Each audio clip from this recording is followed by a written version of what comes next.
বন্যা ভ্রুকুটির শক্ত কণ্ঠে বলল, আপনার কোনো দোষ নেই। আপনি তো অপাপবিদ্ধ, সব তো সামার। আমি কেন এত ভাবি? তুমি দায়িত্বশীল, বিনম্র একটা মেয়ে। তুমি ভাববে না তো কে ভাববে বলো? তাছাড়া তুমি সেদিন বনুকে কথাগুলো না বললে বনু আর ভাইয়ার অসাধারণ মোমেন্টগুলো মিস হয়ে যেত। আর সবাইকে বিয়েতে রাজিও করানোর জন্য ভাইয়াকে যে কোনো পর্যায়ে যেতে হতো। এখন আলহামদুলিল্লাহ সব কিছু আমি সামলে নিয়েছি। যা ঝড় গিয়েছে সব আমার উপর দিয়ে গিয়েছে। ভাইয়ার খুব বেশি ফাইট করতে হয়নি। আর বনুর কথা কি বলবো, ও তো গত 3 দিন সারাটাক্ষণ শুধু বন্যা আর বন্যাই করে যাচ্ছিল। আজ সকালে আমাকে রীতিমতো থ্রেট দিয়েছে, বিকালের মধ্যে তোমাকে যেভাবেই হোক বাসায় নিয়ে যেতে হবে। বনুর ভাইয়াকে পাওয়ার খুশি থেকেও বেশি কষ্ট লাগছিল তোমাকে ওর মনের কথাগুলো বলতে না পারাতে। বাসায় তো সেভাবে কথা বলতে পারতাম না, কিন্তু বনুকে নিয়ে বের হলেই তোমার সাথে দেখা করতে পাগলা হয়ে যেত। কিন্তু কি করতাম বলো, বড় আব্বু একদম সময় বেঁধে কোনো কাজে পাঠাতেন। তুমি তো জানোই উনি এক কথার মানুষ। কাজে এদিক সেদিক হলে খবর আছে। বাই চান্স আমার কারণে ভাইয়ার বিয়ে আটকে গেলে আমি সারা জীবনও নিজেকে মাফ করতে পারতাম না। ভাইয়ার সামনে দাঁড়ানোর যোগ্যতা হারিয়ে ফেলতাম। আমার মুখের সামান্য একটা কথাতে ভাইয়ার যে মস্ত বড় ভুল সিদ্ধান্তটা নিয়েছিল, আমি চাইনি সেই সিদ্ধান্তের জন্য বর্তমানে ওদের উপর কোনো প্রভাব পড়ুক। তাই ভাইয়াকে সারপ্রাইজ দিতে নিজেকেই বলির কুমড়ো হতে হয়েছে। সেই সাথে ভাইয়ার সারপ্রাইজের কিছুটা প্রভাব তোমার উপর পড়ে গেছে। তার জন্য আমি আন্তরিকভাবে দুঃখিত। এখন কি কানে ধরতে হবে? বন্যা থতমত খেয়ে বলল, না, কানে ধরতে হবে না, আপনি একটু অপেক্ষা করুন, আমি রেডি হয়ে আসছি। আচ্ছা। তানভীর নিচে চলে আসছে। বন্যার বোন চা নাস্তা দিয়ে মেঘের বিয়ের বিষয়ে কথা বলছেন। কিছুক্ষণের মধ্যে বন্যা নিচে এসে স্বাভাবিক কণ্ঠে বলল, আব্বু আম্মু আসেনি এখনো? না, আমি আব্বুকে আগেই বলে রাখছি, তুই যা, সমস্যা নেই। তানভীর ধীর কণ্ঠে বলল, আমি ভাবছিলাম রিতকে নিয়ে যাব। রিত যাবে না, বিয়েতে ওর ইন্টারেস্ট কম। ও শুধু ঘুরতে পছন্দ করে। এখন যদি বলা হয় চল সিলেট যাই, 2 মিনিটও লাগবে না, সে ব্যাগ নিয়ে হাজির। আর যদি মুখ ফসকেও বলে যে বিয়েতে যেতে হবে, তাহলে ওর তালভানা শুরু হয়ে যাবে। ওর আশা করে লাভ নেই, তার থেকে বরং বর্ণাকে নিয়ে যাও। আচ্ছা আপু, কাল পরশু দুদিনই দাওয়াত রইল, অবশ্যই আসবেন প্লিজ। আচ্ছা ঠিক আছে, সাবধানে যেও। বন্যা, তুইও সাবধানে থাকিস। আচ্ছা। তানভীর বন্যাকে নিয়ে বেরিয়ে মুখলেস মিয়ার দোকান পর্যন্ত আসতেই মুখলেস মিয়াকে নজরে পড়ল। উনি ওদের দেখে বসা থেকে দাঁড়িয়ে পড়েছেন। তানভীর একটু সামনে গিয়ে বাইক থামিয়ে ঠান্ডা কণ্ঠে বলল, আমি আসছি এখনই। তানভীর মুখলেস মিয়ার সামনে এসে ভ্রু নাচাতেই মুখলেস মিয়া ভারী কণ্ঠে বললেন, কি হইতেছে? তানভীর তপ্তস্বরে বলল, আপনার বউরে আমার বাড়িতে লইয়া যাইতাছি। ক্যারে? আর কত বাপের বাড়িতে থাকবো? শ্বশুর বাড়ির হাওয়া বাতাসেরও তো দরকার আছে নাকি? আমার বউয়ের কিছু হইলে আমি কিন্তু তোমারে ছাইড়া দিতাম না। এ আসছে, নিজের দুইটাকে সামলান, আর আমারটা আমি বুঝে নিব। আপনাকে শুধু জানাতে আসছিলাম, এখন আসি। বন্যাকে নিয়ে বাসায় আসতে আসতে সন্ধ্যার পর হয়ে গেছে। আবিরদের পুরো বাড়ি লাল, গোল্ডেন, বেগুনি, সবুজ, নীল রঙের আলোকসজ্জায় ঝলমল করছে। বাসার সামনে বিশাল আকৃতির গেট, বড় করে আবির মেঘের নাম লেখা। বন্যা মন্ত্রমুগ্ধ নয়নে তাকিয়ে আছে। মেঘের 2 বছরের অনাবিল ভালোবাসায় পূর্ণতা পেতে যাচ্ছে। গেট পার হতেই মোজাম্মেল খান আর আলী আহমেদ খানের সাথে দেখা। বন্যা সালাম দিতেই ওনার একসঙ্গে সালামের উত্তর দিলেন। বন্যার ব্যাগের দিকে এক নজরে তাকিয়ে মোজাম্মেল খান ঠান্ডা কণ্ঠে হুঙ্কার দিলেন, তানভীর, ব্যাগটা তুমি কি নিতে পারো না? তানভীর মাথা নিচু করে হাত বাড়িয়ে ব্যাগটা নিতে নিতে বিড়বিড় করল, আমি আগেই চেয়েছিলাম, দেয়নি। মোজাম্মেল খান শুনলেন কিনা কে জানে। বন্যা ওনাদের সাথে অল্প স্বল্প কথা বলে ভেতরে চলে গেছে। ড্রয়িং রুম ভর্তি আত্মীয় স্বজন। মেঘের মামা বাড়ির মানুষজনও ততক্ষণে চলে আসছে। মিমের মামা বাড়ি, খালা বাড়ির থেকেও অনেকেই আসছে। তাছাড়া এলাকার মানুষ তো আছেই। এত এত মেহমান দেখে বন্যার মাথা নিচু করে দ্রুত মেঘের রুমে চলে আসছে। মেঘ লেহেঙ্গা পরে পুরোপুরি রেডি হয়ে বিছানায় বসে বন্যাকে একের পর এক মেসেজ দিচ্ছে, বারবার কল দিচ্ছে। হাকুসাদ বন্যার কোমল কণ্ঠে ডাকলো, ননদিনী। মেঘ চোখ তুলে তাকিয়ে বন্যাকে দেখে ছুটতে গিয়ে বন্যাকে জড়িয়ে ধরে আবেগে জড়িত কণ্ঠে বলতে শুরু করলো, আমার খুব কান্না পাচ্ছিল, তোকে বারবার কল দিচ্ছি, মেসেজ করছিলাম, তুই রেসপন্স করছিলি না। আমি ভাবছিলাম তুই বোধহয় আসবিই না। এই আনন্দের দিনে তুই আমার পাশে না থাকলে আমার সব মাটি হয়ে যেত। তুই বিশ্বাস করবি না, বড় আব্বু আমার ফোন নেওয়ার পর থেকে তোর সাথে একটু কথা বলার জন্য আমি কী পরিমাণ ছটফট করেছি। অন্য কারো ফোন দিয়ে কল দেওয়ার মতো অবস্থাও ছিল না। বড় আব্বু এই 3 দিন অফিসেও যাননি, সারাক্ষণ বাড়িতে ছিলেন। ফেসিয়াল করাতে পাঠানো, শপিংয়ে পাঠানো থেকে শুরু করে আমার খাওয়ার রেস্ট সবেতেই উনি নজরদারি করেছে। আমি সুযোগ পেলেই ভাইয়াকে তোর কথা জিজ্ঞাসা করতাম, ভাইয়া কবে নিজের মনের কথা আমাকে বলবে। আমি সেই আশা পর্যন্ত করিনি। সকালে ভাইয়াকে বলেছি যদি তোকে আনতে না পারে তাহলে যেন আজ বাসায় না আসে। বন্যা মোলায়েম কণ্ঠে বলল, আমি সবই বুঝতে পেরেছি, কোনো সমস্যা নেই। তুই যে বিপদে ছিলি এটা ঠিকই বুঝতে পেরেছিলাম, কিন্তু আমার রাগ উঠেছিল তোর ভাইয়ের ওপর। উনি মেসেজ রিপ্লাই করে না, ফোন নম্বর ব্লক করে রেখেছিল। হুট করে আজ কল দিয়ে বলল আগামীকাল বনুর বিয়ে। এই কথা শোনা মাত্র আমার মেজাজ মাত্রাতিরিক্ত খারাপ হয়ে গেছিল। সেই যে ফোন সাইলেন্ট করেছিলাম এখনও ওভাবেই আছে। সেসব ভেবে এখন মন খারাপ করে সাজ নষ্ট করতে হবে না বেবি। মেঘ বন্যাকে ছেড়ে আদুরে কণ্ঠে জিজ্ঞাসা করলো, আমাকে কেমন লাগছে বেবি? আমি আর উত্তর দিব না। আজ থেকে যত যত কমপ্লিমেন্ট দেওয়ার সব আমার ভাসুর দিবে। ওনার নির্লজ্জ মার্কা কমপ্লিমেন্ট শোনার ইচ্ছে আমার নেই। উনি এমন এখন আর আগের মতো নেই। তানভীর গলা খাকারি দিয়ে আস্তে করে বলল, এই যে ব্যাগটা, মামা মামিদের সাথে কথা বলতে বলতে দেরি হয়ে গেছে। মেঘ আহ্লাদি কণ্ঠে বলল, ধন্যবাদ ভাইয়া, লাভ ইউ। থাক, এখন আর ভালোবাসা দেখাতে হবে না। দিছিল তো বাসা থেকে বের করে। তোর বান্ধবীর রাগ না কমলে আমি এখন মোকলেস দাদার দোকানে সিঙ্গারা বেচতাম। মেঘ ফিক করে হেসে উঠল। তানভীর বন্যার দিকে তাকিয়ে স্বাভাবিক কণ্ঠে বলল, শাড়ি পরে তাড়াতাড়ি রেডি হও। যেতে যেতে আবারও থামল, ঘাড় ঘুরিয়ে হাসি মুখে বলল, লাভ ইউ টু। মেঘ চাপা স্বরে বলে উঠল, কাকে বলছো? বন্যা মেঘের দিকে তাকিয়ে রাগে কটমট করছে। তানভীর ভারী কণ্ঠে জানতে চাইল, কিছু বলছিস? না। বন্যা শাড়ি পরে মেঘের রুমে সাজুগুজু করছে। ধীরে ধীরে মেঘের মামিরাও মেঘকে দেখতে আসছে। জান্নাত আর আইন মিলে মিমকে জোর করে শাড়ি পরাচ্ছে। সব মিলে মোটামুটি 8-10 জন মেঘের রুমে উপস্থিত। লেহেঙ্গা পরার কারণে মেঘ ঠিক মতো নড়াচড়া করতে পারছে না, তাই চুপচাপ বিছানায় বসে বসে সবার সাজগোজ দেখছে। আবির মেঘকে দেখতে মেঘের রুমের দরজায় এসে থমকে দাঁড়িয়েছে।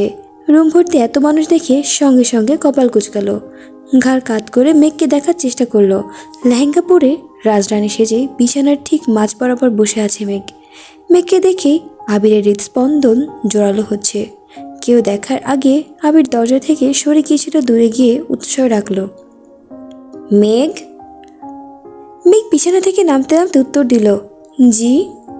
আবির পুনরায় ডাকলো, মেঘ। মেঘ দুহাতে লেহেঙ্গা কিছুটা উঁচিয়ে দরজা পর্যন্ত ছুটে গেল। দরজার সামনে আবিরকে না পেয়ে ভ্রু কুঁচকে আবির কোথায় আছে দেখার জন্য বেলকনির দিকে ঝুঁকলো। আচমকা মেঘের স্নিগ্ধ গালে ঠোঁট ছোঁয়ালো আবির। মেঘ পূর্ণ ব্যতীত আখিতে তাকানোর পূর্বেই আবির দ্রুত স্থান ত্যাগ করল। মেঘ গালে হাত রেখে থম মেরে দাঁড়িয়ে আছে। বুকের ভেতর হৃৎপিণ্ডটা পিটপিট করছে। আবিরের অযাচিত কর্মকাণ্ডগুলো মেঘকে নাজেহাল করে দিচ্ছে। মেঘ পুনরায় রুমে চলে গেছে। আবির সিঁড়িতে নামতে নামতে ব্যস্ত কণ্ঠে বলল, প্রোগ্রাম কখন শুরু হবে?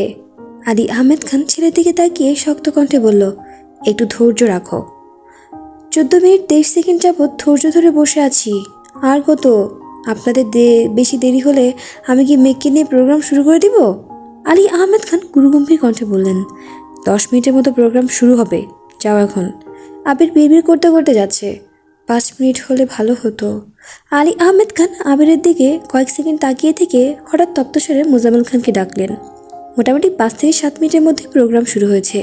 সম্পূর্ণ ছাদ জুড়ে লাইটিং, বিশাল আকৃতির স্টেজ করা হয়েছে। ক্যামেরাম্যানরা আবির মেঘের ছবি তোলায় ব্যস্ত। আইরিন মিম নাচে প্রিপারেশন নিচ্ছে। তানভীর সাকিব সবাইকে ঠিকমতো বসাচ্ছে, গানের লিস্টে ঠিক করেছে। নিচে মেইন গেটের বাহিরে বিরিয়ানি রান্না হচ্ছে। মোজাম্মেল খান নিচ থেকে তানভীরকে কল দিচ্ছেন। তানভীর কল রিসিভ করে আসছি বলে দ্রুত নেমে গেল। আচমকা বন্যাকে সিঁড়িতে উঠতে দেখে থামার চেষ্টা করলো। বন্যার পরনে ওয়াটার ওয়ার্ল্ড রঙের শাড়ি। প্রথমবারের মতো চুল ছেড়ে গর্জিয়াস লুকে সেজেছে। অনড়ম্বর মেয়েটার এই চোখ ধাঁধানো সাজম্বর সাজে বিমোহিত তানভীর। বন্যার দিকে তাকিয়ে থেকে উদাসভাবে সিঁড়ির পার্শ্ব ঘেঁষে পা রাখতেই নিয়ন্ত্রণ হারিয়ে হুমড়ি খেয়ে পড়তে নিল। আপতিত ঘটনায় তানভীরকে থামাতে উপায় না পেয়ে বন্যা দুহাতে তানভীরের বুক বরাবর হাত রেখে আটকানোর চেষ্টা করল। তানভীর নিজের উপর বল প্রয়োগ করে থামাতে না পারলেও বন্যার হাতের কবজিতে চাপ খেয়েছে। তানভীরের ভেজা গাত্র সেই সাথে ত্রৈমাত্রিক উদ্যত হৃৎস্পন্দন উপলব্ধি করতেই বন্যা উদ্বেগপূর্ণ কণ্ঠে জানতে চাইল, আপনি কি ঠিক আছেন? তানভীর সহসা এক সিঁড়ি পেছুতেই বুকের উপর থাকা বন্যার হাতগুলো অচিরেই সরে গেল। বন্যা আস্তে করে নিজের হাত ছেড়ে পুনরায় জিজ্ঞাসা করল, আপনি ব্যথা পাননি তো? তানভীর মুচকি হেসে উত্তর না দিয়ে পাশ কাটিয়ে চলে যাচ্ছে। বন্যা কর্কশ কণ্ঠে ডাকল, এই যে ভিলেন। তানভীর আর চোখে তাকিয়ে মুচকি হেসে সম্মুখ গতিতে বলল, ব্যথা তো পেয়েছি, কিন্তু এই ব্যথা যে। বন্যার ভ্রু কুচকানো দেখে তানভীর থমথমে কণ্ঠে sorry sorry sorry sorry sorry বলতে বলতে দৌড়ে নিচে চলে যাচ্ছে। তানভীর চলে যেতেই বন্যা শব্দহীন হাসল। স্টেজে আবির মেঘ পাশাপাশি বসা। আবির মেঘের দিকে তাকিয়ে মৃদুস্বরে ডাকল, শুন।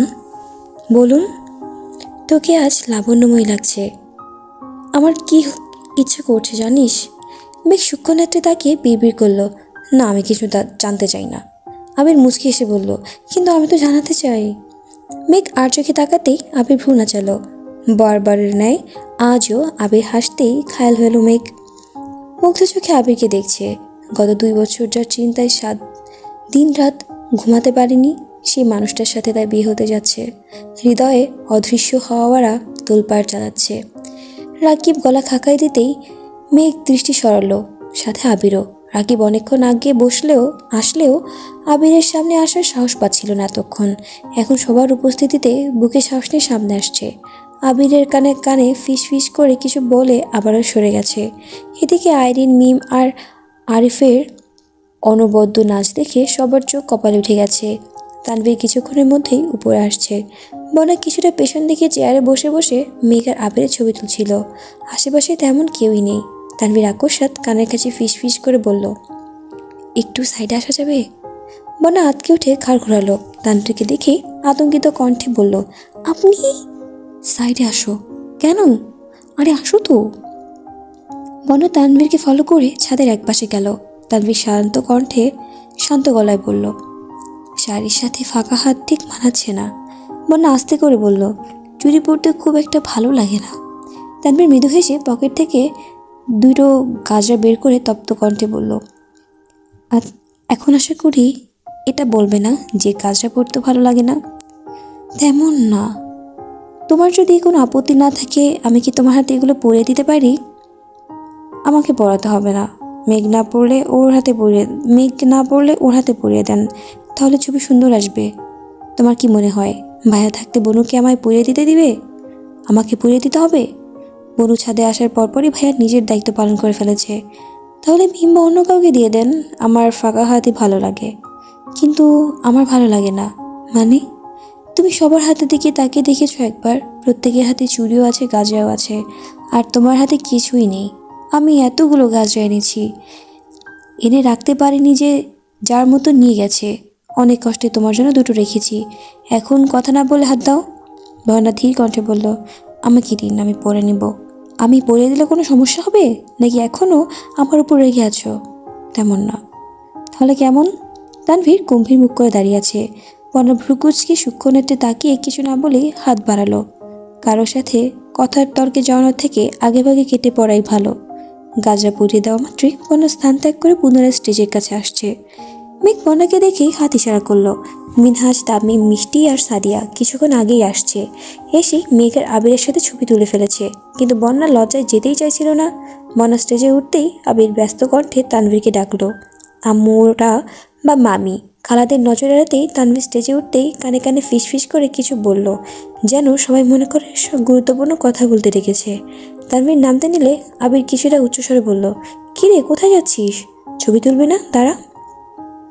পাশ থেকে রাকিব, রাসেল আর সাকিব সিরিয়াস ভঙ্গিতে বলছে, একমাত্র বোনের বিয়ে, অথচ বোনের সাথে তানভীরের এখনও কোনো ছবিই নেই। তাড়াতাড়ি দাঁড়া, তোদের ছবি তুলে দেই।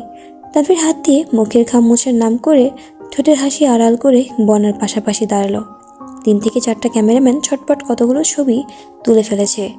সবার মন মতো ছবি তোলা শেষে ছেলে মেয়ে সবাই একসঙ্গে স্টেজে উঠেছে।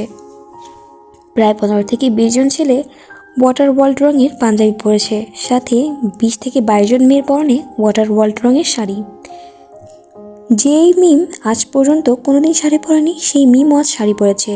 অল্প বয়স্ক মেয়েদের মধ্যে একমাত্র মালা ব্যতীত সবাই শাড়ি পরেছে। মালাকে জোর করেও শাড়ি পরানো যায়নি। গ্রুপ ছবি তোলার এক পর্যায়ে গুরুজনেরা চলে যেতে শুরু করেছে।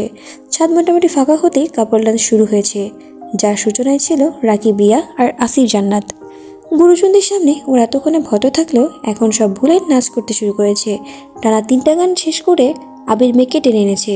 সবার রিকোয়েস্টের শুরুর দিকে মেঘ আর আবির 2টা গানে পারফর্ম করেছিল, কিন্তু আচমকা মোজাম্মেল খান আসতেই মেঘ লজ্জায় সেজে বসেছে আর ওঠেনি। এখন ছাদের দরজা বন্ধ করে মেঘকে উঠিয়েছে, তারপরও যেন লজ্জা না পায়। একদম লাস্টে আবির, মেঘ, রাকিব, রিয়া, আসিফ জান্নাত, তানভীর, বন্যা, আরিফ, মিম, মিনহাজ, মিষ্টি, তামিম, সাদিয়া, রাসেল, সোনিয়া, রাকিব, আইরিন সহ বাকি যারা ছিল সবাই একসঙ্গে হাওয়া হাওয়া গানে পারফর্ম করেছে। আইরিন ভালো ডান্স করতে পারে, শুধুমাত্র সেই কারণে রাকিব আইরিনের সাথে ডান্স করতে রাজি হয়েছে, কিন্তু শুরুতেই করুণ কণ্ঠে বলে নিয়েছে, আমার গ্রামে একটা নিরীহ গার্লফ্রেন্ড আছে, ও রেগে যাবে, ও রেগে গেলে একটু বলে দিও, আমার কোনো দোষ নেই। সাকিবের এমন কথা শুনে আইরিন রেগে কটমট করে বলছে, আমার সাথে ডান্স করতে বলেছে কি আপনাকে? আপনি আপনার কাজিনদের সাথে ডান্স করেন। সাকিব সহাস্য বলল, মালা করবে ডান্স? আর মানুষ পেলা না? এই মেয়ে আসতেই শুধু দেখছে আর জ্বলতেছে। আমি বারবার বলেছি নিজের কষ্ট বাড়াতে শুধু শুধু যাস না। কে শুনে কার কথা? মন ভরে দেখতে আসছে, দেখুক। তোমাকে যেটা বলছি সেটা করবা, ঠিক আছে? আচ্ছা। এদিকে আরিফ আর মিমের একটু পরপর ঝগড়া লাগা দেখে তানভীর দুটোকে শাস্তিস্বরূপ কাপড় ডান্স করতে বলেছে। অনুষ্ঠান প্রায় শেষ পর্যায়ে, যে যার মতো গল্প করতে করতে নিচে চলে যাচ্ছে। কিছুক্ষণের মধ্যে মেহেদি দেওয়া শুরু করতে হবে। আবির আর তানভীর বিয়ের কেনাকাটা করতে মার্কেটে যাবে, তাই একটু তাড়াহুড়োতেই প্রোগ্রাম শেষ করতে হয়েছে। বনা আর আইরিন গল্প করতে করতে নেমে গেছে। মিম হুট করে ওদের দেখতে না পেয়ে দৌড়ে নিচে নামতে গিয়ে ছাদের দরজায় হোঁচট খেয়ে সঙ্গে সঙ্গে চিৎকার করে বসে পড়েছে। 2 হাতে পা চেপে কান্না করছে। ছাদে সাউন্ড বক্সের শব্দের কারণে মিমের অল্প বিস্তর কান্নার শব্দ কেউ শুনতে পায়নি। আরিফ দরজা পর্যন্ত এসে মিমের কান্নার শব্দ শুনে কিছুটা চিন্তিত স্বরে জানতে চাইল, কি হয়েছে? মিম কাঁদতে কাঁদতে বলল, হোঁচট খেয়েছি। আরিফ সঙ্গে সঙ্গে ফোনে ফ্ল্যাশ জ্বালিয়ে মিমের পায়ের কাছে ধরল। বৃদ্ধাঙ্গুল থেকে অনর্গল রক্ত বের হচ্ছে। মিমের 2 হাতে রক্ত লেগে আছে। আরিফ নিবিষ্ট কণ্ঠে বলতে শুরু করলো, শাড়ি পরে কেউ এভাবে ছুটোছুটি করে? দেখি, হাতটা ধরো। মিম কাঁদতে কাঁদতে আরিফের হাতটা শক্ত করে ধরে বসা থেকে উঠল, কিন্তু ব্যথার চোটে পা ফেলতে পারছে না। আরিফ মিমের এক হাত ধরে আস্তে আস্তে নামাচ্ছে। কোনো মতে নিচ পর্যন্ত গিয়েই মিম হাওমাও করে কাঁদতে শুরু করেছে। কি হয়েছে কি হয়েছে বলে আশেপাশে সবাই জড়ো হয়েছে। আরিফ দৌড়ে ফার্স্ট এইড বক্স আনতে চলে গেল। মিমের কান্নার শব্দে তানভীর ছুটে এসে রাগান্বিত কণ্ঠে বলল, এভাবে কাঁদছিস কেন? কি হয়েছে? মিম কাঁদতে কাঁদতে নিজের পা বাড়ালো। তানভীর রক্তাক্ত আঙুল দেখে কপাল কুঁচকে গম্ভীর দৃষ্টিতে আরিফের দিকে তাকিয়ে চিৎকার করলো, এই আরিফ, তুইও কি ছোট মানুষ? এভাবে ব্যথা দিয়েছিস কেন? জান্নাত ফ্রিজ থেকে বরফ এনে দিল। মিম কাঁদতে কাঁদতে বলল, আরিফ ভাই কিছু করেনি, আমি হোঁচট খেয়ে পড়ে গিয়েছিলাম। তানভীর ঘাড় ঘুরে আরিফের দিকে এক নজর তাকালো। আরিফ ফার্স্ট এইড বক্স হাতে নিয়ে মাথা নিচু করে দাঁড়িয়ে আছে। তানভীর হাত বাড়িয়ে স্বাভাবিক কণ্ঠে বলল, দে। এরপর মিমের দিকে তাকিয়ে তপ্ত স্বরে বলল, তুই কি হাঁটতে পারিস না? কথায় কথায় দৌড় দিতে বলে কে তোকে? কালকে বনুর বিয়ে আর তুই ব্যান্ডেজ বেঁধে ঘুরবি, এটা কি ভালো? মিম কাঁদো কাঁদো কণ্ঠে বলল, আর এমন করব না। ছাদে মেঘ, রিয়া, আবির, রাকিব, রাসেল, লিমন দাঁড়িয়ে গল্প করছে। মালা বরাবরের মতো দূরে একটা চেয়ারে নির্বাক ভঙ্গিতে বসে আছে। সবার হাসাহাসির মাঝে মেঘ হুট করে নিজের মাথা চেপে ধরে নিচে বসে পড়েছে। আবির সঙ্গে সঙ্গে মেঘকে ধরে উদ্বিগ্ন কণ্ঠে জিজ্ঞেস করলো, কি হয়েছে তোর? মাথা ব্যথা করছে। মেঘের অল্প চাপেই মাথা ব্যথা শুরু হয়। সেখানে সকাল থেকে ঠিকমতো খাওয়া নেই, সারাদিন বাইরে বাইরে ঘুরে ফটোশ্যুট করেছে, সন্ধ্যা থেকে ভারী লেহেঙ্গা পরে বসে আছে, তার উপর এতক্ষণ নাচানাচি করলো। সব মিলিয়ে মাথায় প্রচণ্ড ব্যথা শুরু হয়ে গেছে। আবির মেঘকে নিয়ে রুমে চলে গেছে। মেঘের দিকে তাকিয়ে ঠান্ডা কণ্ঠে বলল, তুই ফ্রেশ হয়ে আয়, আমি খাবার নিয়ে আসছি। আমি নিচে গিয়ে খেতে পারবো? তোকে ফ্রেশ হতে বলেছি। আবির নিচে গিয়ে মিমের অবস্থা দেখে কিছুক্ষণ দাঁড়ালো। উপরে মেঘের মাথা ব্যথা, নিচে মিমের পা কাটা। এই অবস্থায় কাকে কি বলবে বুঝতে পারল না। মেঘের জন্য খাবার নিয়ে আবারও উপরে আসছে। অতিমাত্রায় ব্যথা সহ্য করতে না পেরে মেঘ মাথায় ওড়না বেঁধে রেখেছে। আবির অল্প অল্প করে মেঘকে খাইয়ে দিচ্ছে। হঠাৎ দরজা থেকে এক অপরিচিত কণ্ঠস্বর কানে আসলো, আসবো? আবির তেমন গুরুত্ব দেয়নি। মেঘ তাকিয়ে মৃদু হেসে বলল, মুন্নি আপু, আসুন। মেঘের খাওয়া প্রায় শেষ। আবির প্লেট হাতে নিয়ে মাথা নিচু করে বেরিয়ে গেছে। মুন্নি মেঘের দিকে তাকিয়ে উদ্বিগ্ন কণ্ঠে বলল, মাথায় ওড়না বেঁধে রাখিস কেন? মাথা ব্যথা? হ্যাঁ, সারাদিন ঘুরতে ঘুরতে আর পারছি না আপু। আপনি এত দেরি করে কেন আসলেন? আপনাকে না বলেছিলাম সন্ধ্যায় আসতে? কিভাবে আসবো বলো? রান্না করে বাবুকে খাইয়ে ঘুম পাড়িয়ে রেখে এসেছি। এখন বলো, মেহেদি দেওয়ার মতো ধৈর্য আছে তোমার? মেঘ মাথায় হাত চেপে ধরে শক্ত কণ্ঠে বলল, না থাকলেও ধৈর্য রাখতে হবে, খালজি আমার বিয়ে। মুন্নি মুচকি হেসে মেহেদি দেওয়া শুরু করলো। মেঘদের এলাকায় মুন্নি এখন সুপরিচিত মুখ। বউ সাজাতে এখন এক্সপার্ট, তেমনি মেহেদি দিতেও এক্সপার্ট। ওনার নিজস্ব পার্লার আছে, প্রায় অনেক বছর হবে। মেঘদের বাসায় সবার সাথেই মোটামুটি ভালো সম্পর্ক। আগে সবসময় ঈদে এসে মেঘকে মেহেদি পরিয়ে দিয়ে যেত। এখন কয়েক বছর যাবৎ আসতে পারে না, কারণ ওনার বাবুর 5 থেকে 7 বছর বয়স। তাছাড়া পার্লারে চাপেও তেমন সুযোগ পান না। মেঘের মাথা ব্যথা শুনে কেউ আর মেঘের রুমে আসার সাহস করেনি। সবাই মিমের রুমে বসে মেহেদি দিচ্ছে। আবির ফ্রেশ হয়ে একটা ফুল হাতার টি শার্ট পরে মোটামুটি রেডি হয়ে ওষুধ নিয়ে মেঘের রুমে আসছে। ততক্ষণে মেঘের এক হাতে অর্ধেক মেহেদি দেওয়া হয়েছে। আবির মেঘের দিকে তাকিয়ে শীতল কণ্ঠে বলল, ওষুধ খেয়েছিস? না। আবির কপালে আলতোভাবে হাত রেখে উষ্ণ স্বরে জানতে চাইল, ব্যথা বেশি? হুম। আবির একটা ওষুধ খুলে মেঘকে খাইয়ে আকুল কণ্ঠে বলল, টেনশন করিস না, কিছুক্ষণের মধ্যেই কমে যাবে। মুন্নি আপু? 2-3 বার আবিরের দিকে তাকিয়েছে। আবির গ্লাস টেবিলে রাখতে রাখতে শান্ত স্বরে বলল, আমি শপিংয়ে যাচ্ছি, তোদের ছবি পাঠাবো, ফোন কাছে রাখিস। আচ্ছা। আবির যেতে নিয়ে আবারও থামলো। মেঘের হাতের দিকে তাকিয়ে মোলায়েম কণ্ঠে বলল, আপু, নামের জায়গাটা ফাঁকা রাখবেন, আমি এসে নাম লিখে দিব। মুন্নি আবিরের দিকে স্পষ্ট দৃষ্টিতে তাকিয়ে হেসে বলল, ঠিক আছে ভাই, তোমার নাম তুমি লিখে দিও। আবির রুম থেকে বেরিয়ে গেছে। মুন্নি মিটিমিটি হাসছে আর মেঘকে মেহেদি দিয়ে দিচ্ছে। মেঘ কিছুক্ষণ পর্যবেক্ষণ করে উদ্বিগ্ন কণ্ঠে জিজ্ঞাসা করলো, আপু, আপনি হাসছেন কেন? এমনিতেই হাসি পাচ্ছে। আপনি কি আবির ভাইকে নিয়ে হাসছেন? মাত্র যে আসছিল তার নাম কি আবির? জি। মুন্নি কপালে কয়েকবার ভাঁজ ফেলে গুরুতর কণ্ঠে বলল, ওর অন্য একটা নাম আছে না? আছে, কিন্তু সবাই এই নামেই চিনে। অন্য নামটা কি? সাজ্জাদুল খান। ইয়াস, সাজ্জাদ, মনে পড়েছে। কি হয়েছে আপু, আপনি কি ওনাকে আগে থেকে চিনেন? কিন্তু উনি তো এত বছর দেশের বাইরে ছিল, আপনি কিভাবে চিনেন? মুন্নি মলিন হেসে জিজ্ঞেস করলো, সে তোমাকে খুব ভালোবাসে তাই না? অনেক ভালোবাসে। তোমাদের রিলেশনের বিয়ে? জি, মোটামুটি। কত বছর রিলেশন? জানি না। আমি ওনাকে 2 বছর যাবৎ পছন্দ করি, কিন্তু ওনারটা জানি না। আমি যদি ভুল না করি, সাজ্জাদ মানে তোমার আবির ভাই তোমাকে কমপক্ষে 15 বছর ধরে পছন্দ করে। আর সেটা শুধু পছন্দ না, যাকে বলে পাগলের মতো ভালোবাসা। মেঘ নির্বাক চোখে তাকে জিজ্ঞাসা করলো, আপনি কিভাবে জানেন? একটা গল্প শুনবে? জি। আজ থেকে প্রায় 15 থেকে 16 বছর আগের কথা। তখন আমার নতুন বিয়ে হয়েছে, বছরখানেক হবে হয়তো। আমি আগে থেকেই পার্লারের কাজ টুকটাক জানতাম, তাই আমার হাজবেন্ড বাসাতেই পার্লার খুলে দিয়েছিল। তখনও আমাকে তেমন কেউ চিনত না। হালকা পাতলা মেকআপ, ফেসিয়াল আর টুকিটাকি মেহেদি দিতে পারতাম। হঠাৎ একদিন খেয়াল করলাম একটা ছেলে আমাদের বাসায় অপর পাশে দাঁড়িয়ে আমাদের বাসার দিকে তাকিয়ে আছে। ছেলেটার বয়স 12 থেকে 13 বছরের বেশি হবে না। আমি তেমন একটা গুরুত্ব দিলাম না। প্রায় 5 থেকে 7 দিন খেয়াল করে দেখলাম ছেলেটা প্রতিনিয়ত প্রায় 2 ঘন্টা 2 বাসার অপর পাশে দাঁড়িয়ে থাকে। সপ্তাহখানেক পর আমি একদিন আমার শাশুড়িকে ছেলেটার ব্যাপারে জিজ্ঞাসা করলাম।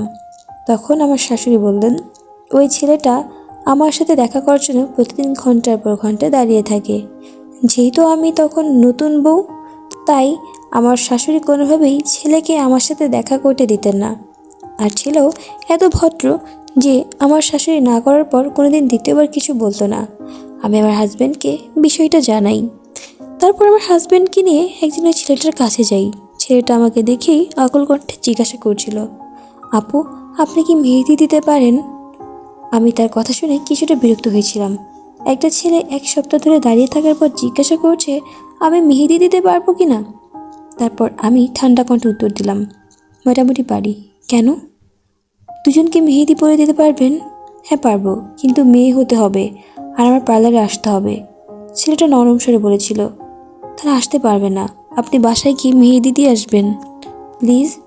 আমার হাজব্যান্ড কিছুটা রেগেই বলেছিল, এই ছেলে, তুমি কি ফাজলামো করতে আসছো? আমার ওয়াইফ কোথাও যাবে না, তুমি যাও এখান থেকে। আমার হাজব্যান্ডের ধমক খেয়ে ছেলেটার চোখে পানি চলে আসছিল। আমি অবাক চোখে ছেলেটাকে দেখছিলাম। ছেলেটা তার ব্যাগ থেকে কতগুলো 20 টাকা, 50 টাকা, 100 টাকার নোট বের করে আমার হাজব্যান্ডকে দিয়ে বারবার রিকোয়েস্ট করেছিল যেন আমি বাসায় যেতে রাজি হই। আমি কৌতূহলবশতই জিজ্ঞাসা করি, কোথায় যেতে হবে? আমার বাসায়। আমার 2টা বোন আছে, ঈদে তাদের মেহেদি দিয়ে দিবেন প্লিজ। আমি ছেলেটার কথাতে আরও বেশি বিস্মিত হলাম। এইটুকু একটা ছেলে তার বোনদের কত ভালোবাসে যে পার্লার থেকে টাকা দিয়ে তার বোনদের মেহেদি পরাতে নিতে চাচ্ছে। আমার মন কিছুটা গললেও আমার হাজবেন্ড ছিল শক্ত মনের মানুষ। সে এত সহজে বিশ্বাস করতে পারছিল না। তাছাড়া আমরা যেহেতু শহরে নতুন ছিলাম, তাই সেভাবে কাউকে বিশ্বাসও করতে পারতাম না। আমার হাজবেন্ড অনেক জোরাজুরি করার পর ছেলের মুখ থেকে সত্যি খানিটা বের করতে সফল হয়। আর সেই কাহিনী কোনো রূপকথার গল্প থেকে কম না। মেঘ এতক্ষণ পূর্ণ মনোযোগ দিয়ে গল্প শুনছিল।